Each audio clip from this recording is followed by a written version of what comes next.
Europe 1, 8h-5, Thomas Soto. Le casting gouvernemental de Donald Trump commence à prendre forme. Bonjour Danny Cohn-Bendit. Bonjour Thomas. Le dernier nommé n'est pas le moins important. Il s'appelle Rex Tillerson, 64 ans. C'est le patron d'ExxonMobil. Et le voilà propulsé au secrétariat d'État. Autrement dit, ça va être lui, normalement, le patron de la diplomatie américaine, Danny. Oui, alors ce Rex Tillerson, c'est un ami de Poutine. En fait, il faut être précis. C'est un grand copain d'Igor Sechin. Alors, Igor Sechin, c'est le chef, le patron de Rosneft. Rosneft, qui est la grande compagnie pétrolière de Russe, qui est en fait, c'est lui qui gère un peu aussi tous les biens et tout qui appartiennent à Poutine. Eh bien, Rosneft et Exxon ont ensemble, par exemple, commencé à travailler dans l'Antarctique. Donc vous voyez qu'aujourd'hui, nous aurons un ministre des Affaires étrangères américain qui a des intérêts économiques très clairs en Russie avec les Russes. Mais Danny, on parlait d'Alep à l'instant avec Dominique de Villepin. Ce qui est sûr, c'est qu'a priori, c'est pas le nouveau secrétaire d'État américain qui va contrarier Vladimir Poutine, pour le coup.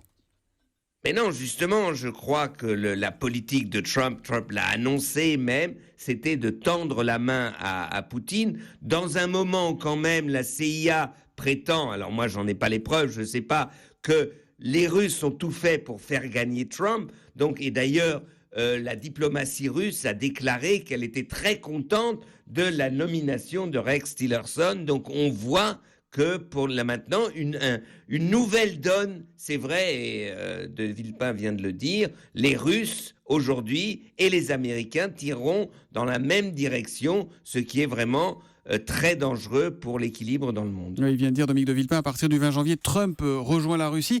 Est-ce qu'on doit avoir peur de Donald Trump? On avait dit qu'il se calmerait une fois élu, ça n'a pas l'air parti pour, Danny.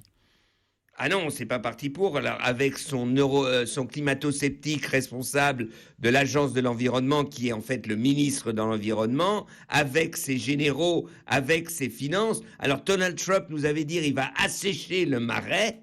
Eh bien, il n'a pas asséché le marais, il l'a rempli, il est en plein dedans. Et en fait, le gouvernement Trump, ce sont les banques, c'est Goldman Sachs, il y a 3 banquiers, ce sont des généraux climato-sceptiques, avortement sceptiques, pro-russes. Eh bien, voilà la couleur du gouvernement américain à partir du 20 janvier. Les Européens doivent s'habiller vraiment très chaudement et ils ont intérêt à faire une politique européenne parce que ce n'est pas un pays seul qui résistera à l'alliance Trump-Poutine. Voilà, et puis précision, Rex Tillerson, que Donald Trump veut nommer secrétaire d'État, devra avoir sa candidature validée par le Congrès américain. C'est pas donné. Espérons que la démocratie américaine fonctionne et que peut-être le Sénat nous donnera une surprise en n'acceptant pas la nomination de Tillerson. L'humeur de Danny, c'est tous les matins, c'est à 8h-10 et c'est sur Europe 1. À demain, Danny.